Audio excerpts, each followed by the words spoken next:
Hi everyone. उम्मीद है आप सब अच्छे होंगे और आपकी तैयारी भी अच्छी चल रही होगी। आज के सेशन में हम ऑल माई सन्स के बचे हुए कुछ क्वेश्चंस की और बात करेंगे।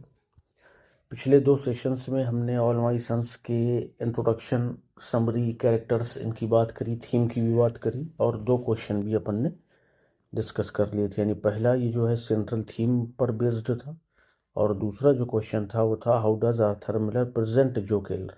ये समझिए कि इसका इन्होंने कैरेक्टर स्केच पूछ लिया है।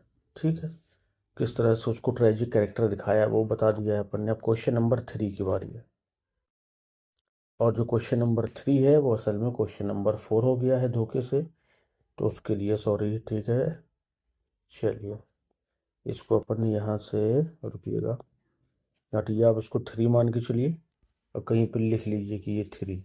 ठीक है, तो what is the importance of social responsibility in All my sons.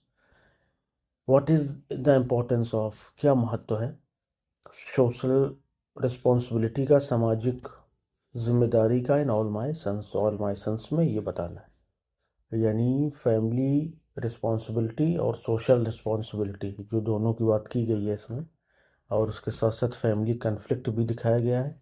तो हमें सोशल रिस्पॉन्सिबिलिटी को बताना है कि उसका क्या महत्व है, जिसको इन्होंने बताने की कोशिश की है। चलिए शुरू करेंगे। ऑल माई सन्स 1947 में वर्क आया। Highlights the theme of social responsibility, ये सोशल रिस्पॉन्सिबिलिटी की थीम को हाईलाइट करता है। द आइडिया दैट, जिसमें ये विचार है कि one's actions affect not only family, कि एक व्यक्ति के जो कार्य हैं वो उसके परिवार को ही नहीं but also the larger community, बल्कि पूरे समाज को क्या करते हैं, इफेक्ट करते हैं। जो केलर जो है बिजनेसमैन, एक बिजनेसमैन है, अलाउज डिफेक्टिव एयरप्लेन पार्ट्स, वो डिफेक्टिव एयरप्लेन पार्ट्स को अलाउ कर देता है टू बी शिप्ड, कि वो भेज दिए जाएं ड्यूरिंग वर्ल्ड वॉर सेकेंड के दौरान, और इसी वजह से 21 पायलट्स की डेथ हो जाती है।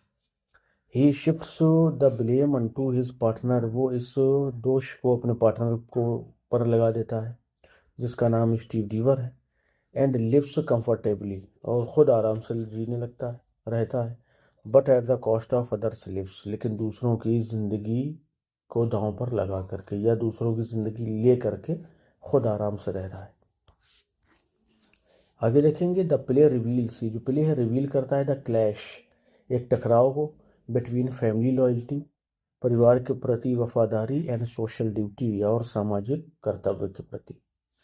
जो justifies his crime by saying, जो क्या करता है, जस्टिफाई करने लगता है अपने क्राइम को और कहता क्या है, I did it for you Chris, Chris ये मैंने तुम्हारे लिए किया है, फॉर द फैमिली, परिवार के लिए किया है। बट लेकिन हिज सन, उसका जो पुत्र क्रिस है, बेटा, एन आइडियलिस्ट, एक आदर्शवादी है, चैलेंजेस हिम, उसे चुनौती देता है और कहता है don't you live in the world, क्या आप इस दुनिया में नहीं रहते।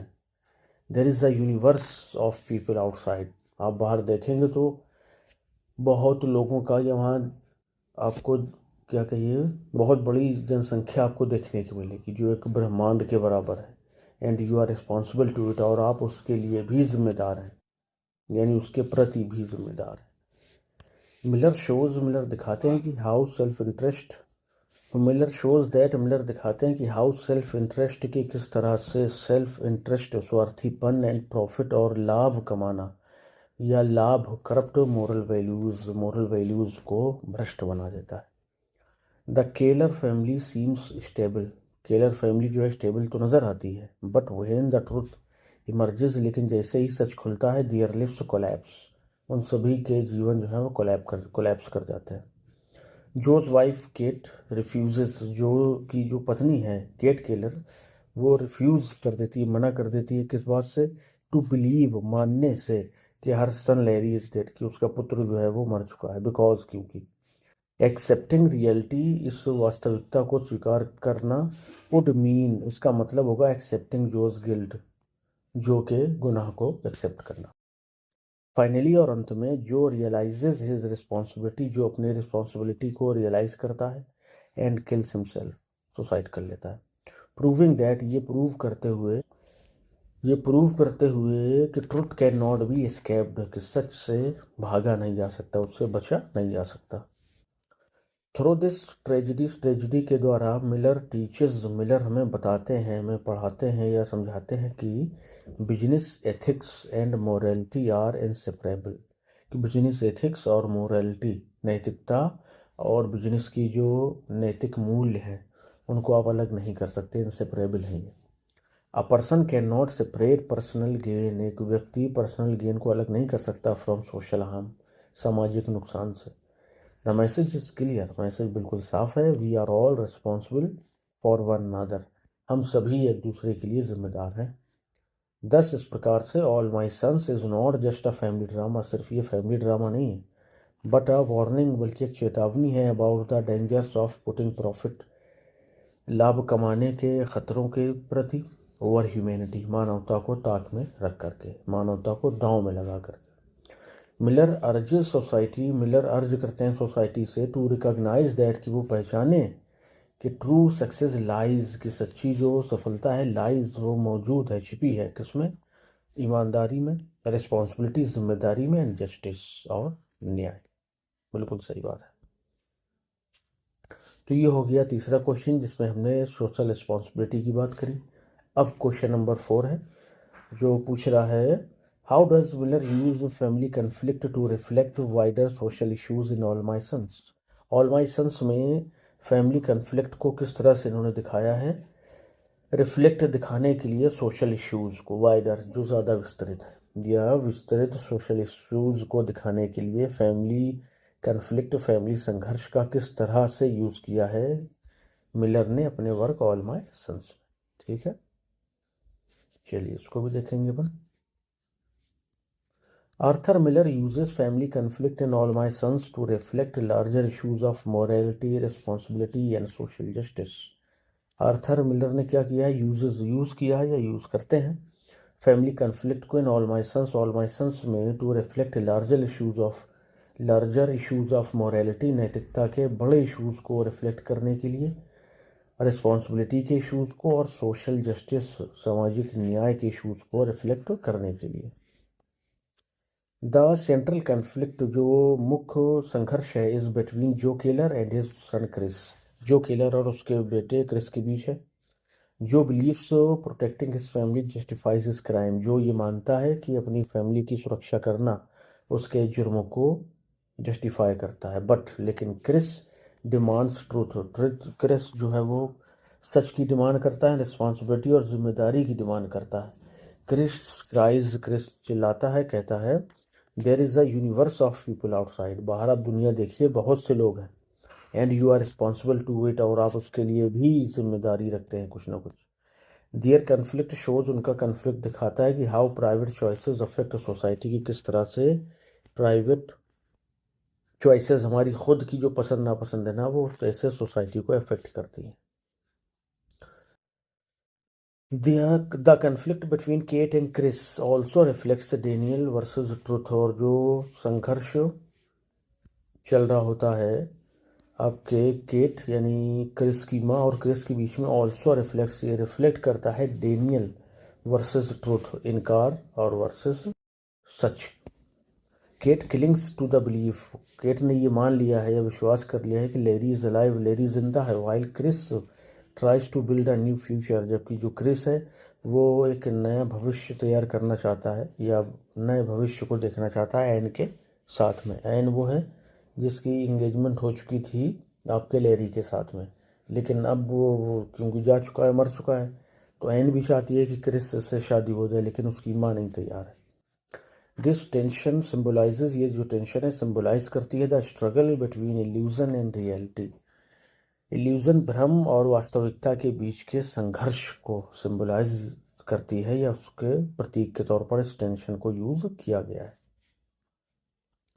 The Ann George conflict with Kellers highlights issues of justice, Ann और जॉर्ज के बीच का जो कॉन्फ्लिक्ट है विथ केलर्स के बीच में हाईलाइट करता है इश्यूज ऑफ जस्टिस, न्याय के इश्यूज को।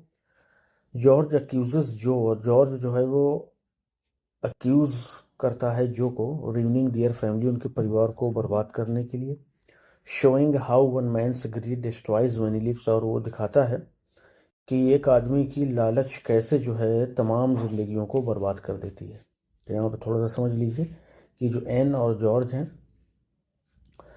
ये डीवर फैमिली से हैं, और जो आपके जो है क्रिस हैं, लैरी है, केट हैं, ये केलर फैमिली से हैं।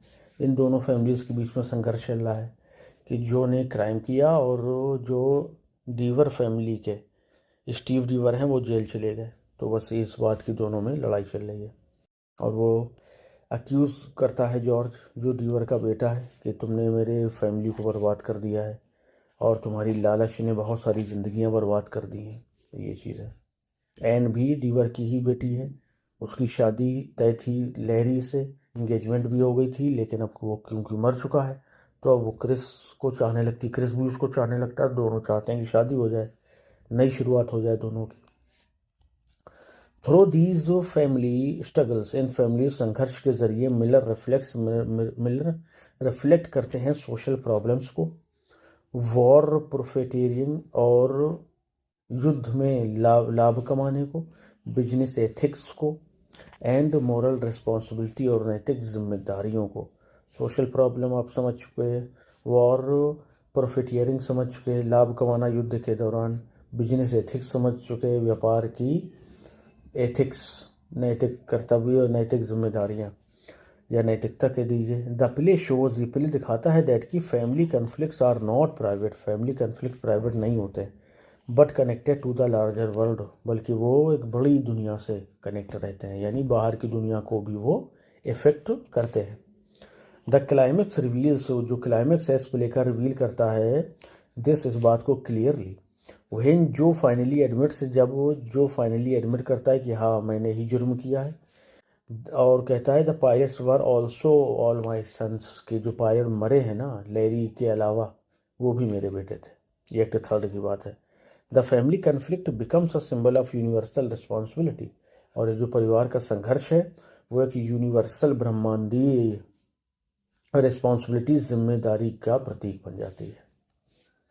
दस इस प्रकार से Miller uses the Keller's story, Keller की स्टोरी को मिलर यूज करते हैं टू वार्न, चेतावनी देने के लिए, दैट की इफ फैमिलीज बिल्ड हैप्पीनेस, अगर परिवार अपनी खुशियां बनाते हैं ऑन लाइज, झूठ, या अपनी खुशियों की नींव रखते हैं झूठ पर, एंड सेल्फिशनेस और स्वार्थ पर, तो both the family and society collapse, तो परिवार भी और साथ में समाज दोनों कोलैप्स करेंगे, दोनों बर्बाद होकर रहेंगे। ठीक है फ्रेंड्स, तो ये हमारा लास्ट सेशन था ऑल माई सन्स का। हमने 3 सेशन में इसकी समरी, इसके कैरेक्टर्स और इसकी थीम सारा कुछ बात कर लिया है, और साथ में 4 क्वेश्चन भी जो इम्पोर्टेंट थे उनको भी डिस्कस कर लिया है। ठीक है, उम्मीद है सेशन आपको पसंद आया होगा। अगर PDF चाहते हैं तो आप टेलीग्राम चैनल को ज्वाइन कर लीजिए, उसका लिंक जो है इसके डिस्क्रिप्शन में दे दिया जाएगा। और अगर आपको लिखने में कोई इश्यू आ रहा है तो उसको भी साझा करिए, तो उसको भी अपन रिजॉल्व करने की कोशिश करेंगे। और बहुत जल्द आपके लिए हम कुछ और वीडियोस लेकर के आएंगे कि आप कैसे अटेम्प्ट करेंगे लॉन्ग आंसर को, किस तरह से शुरुआत करेंगे, मिडिल में क्या लिखेंगे, फिर लास्ट में क्या लिखेंगे, वो सब अपन तैयारी कर रहे हैं उसको लाने की। तो आप भी तैयार रहिए, इनको पढ़ते रहिए, फिर अपन क्वेश्चन आंसर अटेम्प्ट करना भी सीखेंगे। ठीक है, चलिए मिलते हैं नेक्स्ट सेशन में। Till then bye bye, thank you.